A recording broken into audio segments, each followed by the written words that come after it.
Stop Hazara genocide. 10 میلیونی کارزار توقف نسل کشی هزاره ها. هشتگ نسل کشی هزاره ها را متوقف کنید از مرز 10 میلیون گذشت. نشست سیکا در قزاقستان. رئیسی خواستار ایجاد دولت فراگیر در افغانستان شد. روند انتقال شهروندان افغانستان و کشور مقصد. 326 شهروند افغانستان از تاجیکستان و کانادا منتقل شد. تأکید ایالات متحده از جلوگیری پناهگاه شدن افغانستان برای تروریست ها. بایدن میگوید که افغانستان دیگر هرگز پناهگاه امن تروریستی بر علیه ما نخواهد بود. و ادامه اعتراضات در ایران. لاریجانی خواستار بازنگری قانون حجاب اجباری شد.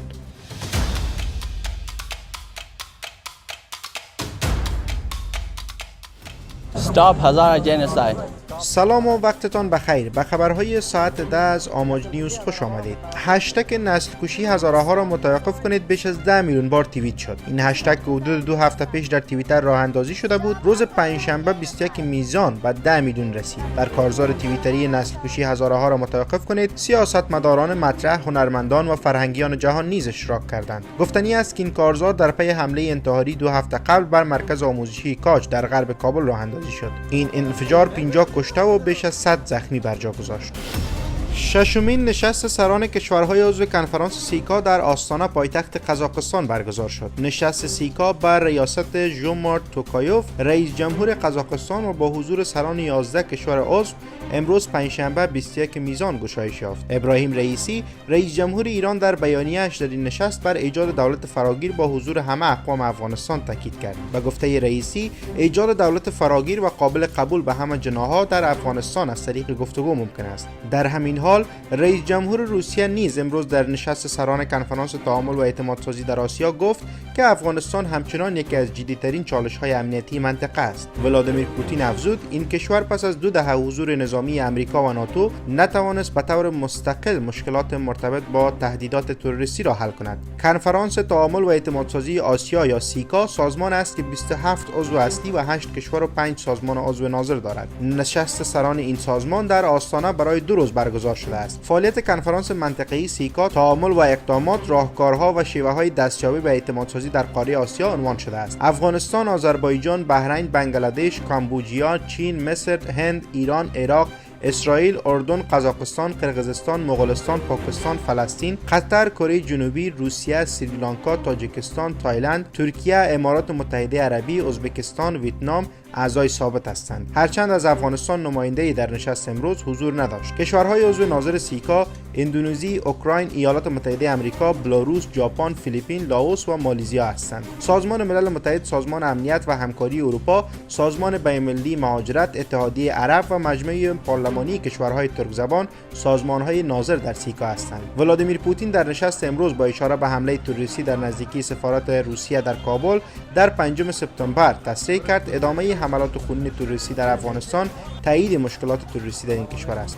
او خطاب به شرکت کنندگان خاطر نشان کرد که برای عادی سازی اوضاع در افغانستان باید به طور مشترک اقتصاد آن را ارتقا دهیم، اما مهمتر از همه ما خواهان جبران خسارات وارده به افغانها در طول سالهای اشغال و آزادسازی و جوی بلوکه شده غیرقانونی افغانستان هستیم.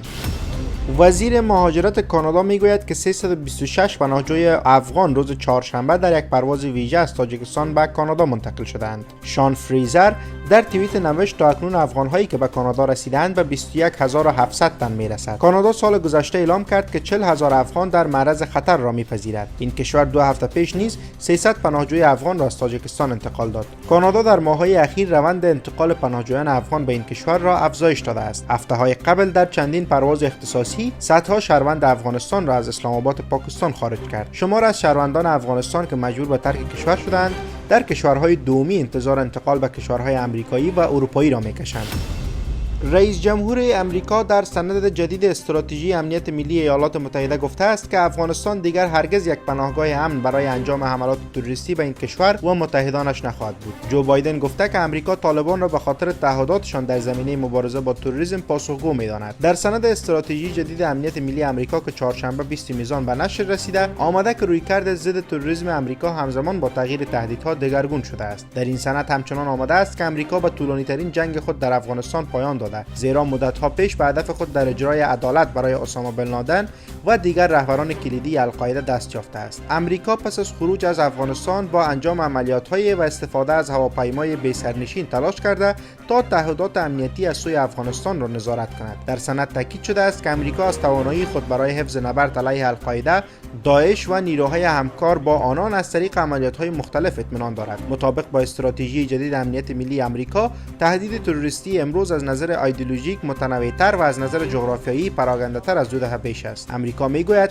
القاعده، داعش و سایر نیروهای وابسته به این گروه‌ها از افغانستان و کشورهای دیگر خاورمیانه به افریقا و آسیای جنوب شرقی گسترش یافتند. مطابق با این سند، سوریه، یمن و سومالی پناهگاه تروریست‌ها هستند و نیروهای وابسته محلی به بازیگران ریشه‌دار درگیری‌های منطقه‌ای تبدیل شدند. جو بایدن گفته که برای حفاظت از امریکا و مردم این کشور در برابر تهدیدهای تروریستی ثابت قدم است. او گفته که بدین منظور امریکا حمایت خود را از شرکای مورد اعتماد افزایش خواهد داد. در سند آمده است که پیشگیری از تروریسم و جلوگیری از سربازگیری و جذب نیرو توسط گروه‌های تروریستی مستلزم پرداختن به علل ریشه افراطگرایی و حمایت امریکا و شرکایش از حکومتداری موثر، ارتقای ثبات و توسعه اقتصادی و حل و فصل درگیری‌ها است.